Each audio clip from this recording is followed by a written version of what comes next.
But when you're dealing with assets, the valuations that you place on an asset are always behind you. It's always in hindsight. It's never in front of you. And that's one of the challenges, right? Because you're always valuing what happened yesterday, and what you need is what's going to happen tomorrow. So that's a struggle. Yeah. So there are strategies everywhere from £50 a week up to £100 million, and they're different. They range differently from everyone, but and from country to country, to be fair. Different countries have different tax laws, so different vehicles. But from your point of view, at the sort of normal end, I'm not going to call it the low end because I'm in that boat as well. It's as tax efficient as you can get it. That's where you start. You use all the tax efficiencies, and then you step up into different things.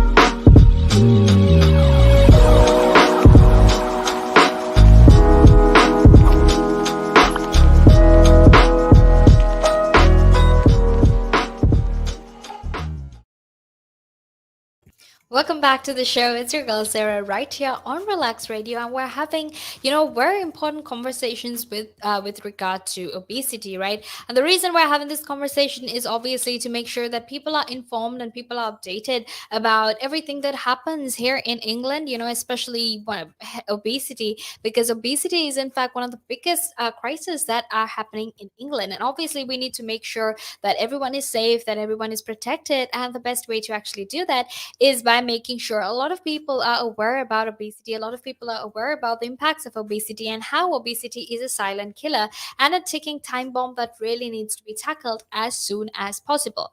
All right. So you're tuned into the sunrise, and I'm here to keep you company all the way until 9 a.m. because I'm here to make sure that you are updated on the very latest. However, before we get into the conversation, I want to very quickly remind you that you can, in fact, get in touch with me. All right. You can text me on 078 share your thoughts, share your opinions with me, because I would love to hear whatever it is that you have to say. All right. And don't forget to do that, because I want to make sure that you share your thoughts, your opinions, and your experiences with me as well, because that can actually help you, or that will actually make sure that you end up informing not just yourself, but in fact everyone that you love and care about as well. All right. So don't forget to do that, and don't forget to go follow us on our socials. You can like us on Facebook and follow us on Instagram, Twitter, and TikTok, and make sure that you're always updated and informed. And don't forget to download our app either, which is available on both the Apple App Store and the Google Play Store. It's absolutely free of charge, and it's super, super easy to use and very convenient as well. All right. So don't forget to do that. And now let's actually head back into our conversation, which is basically about immediate actions that need to be taken. All right. Now, earlier we were talking about how the government actually is trying to impose a watershed ban before 9 p.m., basically, or rather after 9 p.m., because they want to make sure that if you are advertising any products that might result in obesity, that doesn't really happen, right? And the reason they want to do that, obviously, is to make sure that not a lot of, as in they just want to make sure that people take care of their health, because ultimately health is wealth, right? And it's important for us to keep that in mind as well, because if we don't keep that in mind, what's actually going to happen is that it's going to result in a lot of other health conditions and whatnot, right? Now, the reason that the government is going ahead with these rules and regulations that they've come up with, or with these laws, is actually because when Boris Johnson was hospitalized due to COVID, and he was also obese at that point of time, he realized that obesity is in fact can in fact exacerbate COVID-19, right? So then he personally took this pledge to sort of say that, look, you know what, like, I'm going to deal with this disease. I'm going to make sure that people are safer, that people are protected, and make sure that make sure that I personally tackle this problem before, before it's the end of his term, right? And that's very, very important as well, because it's important that we're finally taking these steps, because obesity is in fact a growing problem, not just here in the United Kingdom, but in fact all of the entire world as well, right? But it's in fact a growing problem here in the United Kingdom. So that's why we are having this conversation, obviously, right?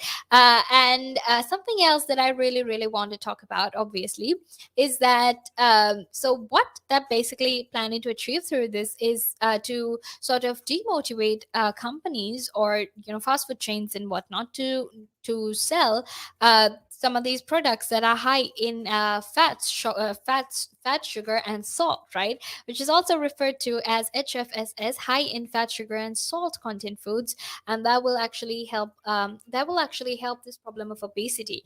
All right. Now that is actually what they're planning to do. Now something else that their government is actually implementing is basically this, they're trying to cut off all of these buy one get one free promotions that are there, because here in England we actually tend to spend most of our money on buy one get one free promotions and actually buying healthier food, right? And England is in fact the only country, or rather the country with the highest amount of money being spent on promotions in the whole of Europe, which is very, very unhealthy for everyone, right? So make sure to stay tuned, because that way you can actually make sure that you are more informed and updated about all of this. However, now we're gonna head into a small break, and after that we will be back to keep talking more about this. So until then, make sure that you stay tuned.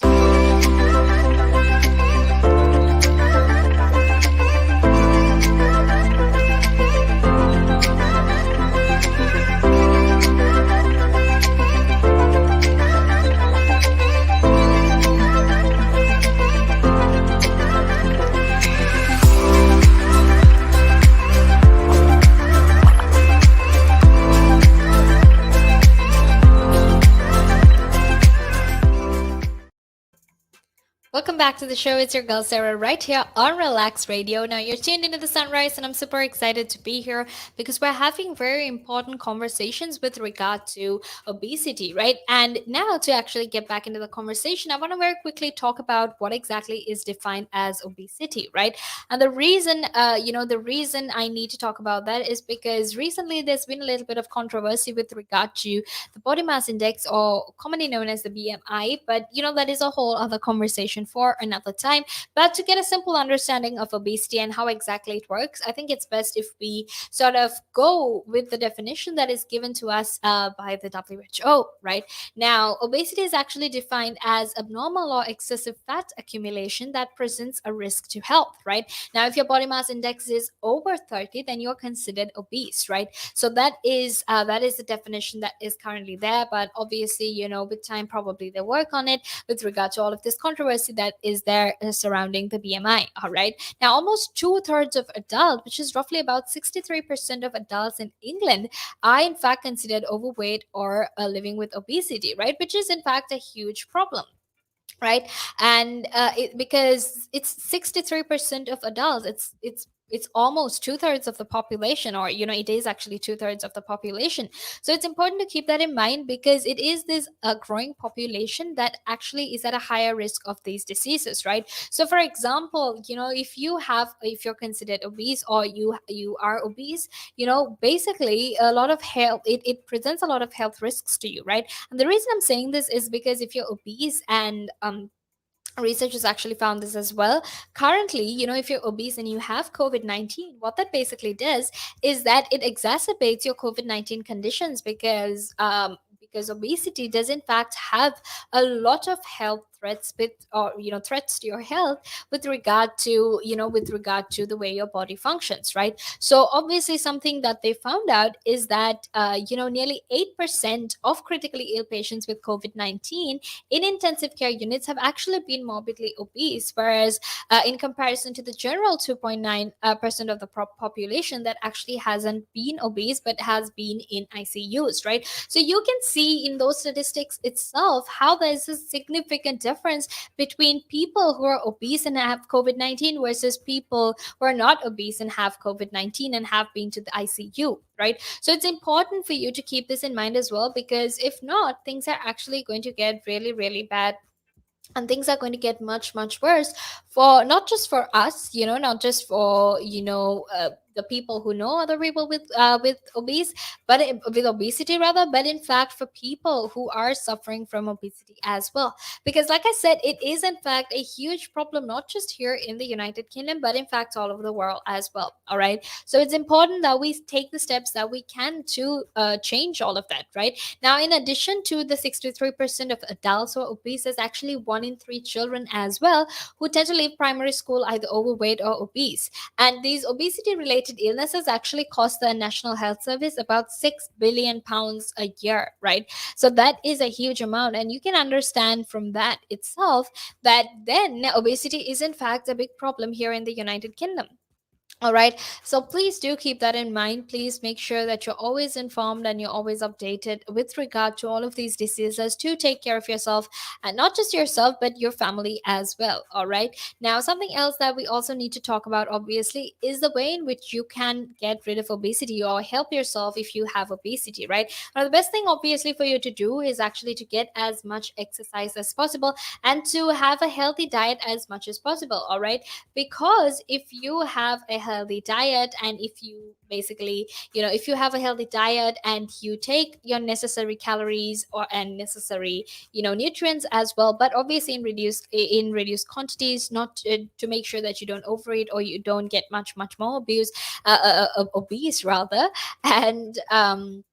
And you actually work out for about 2.5 to 5 hours for a week. That way you can actually make sure that you're going to stay safe and healthy. All right, now make sure you stay tuned, because Heba and I will be here in a few minutes to keep talking to you about whether we need too little education or whether we need too much of education. All right, so make sure you stay tuned.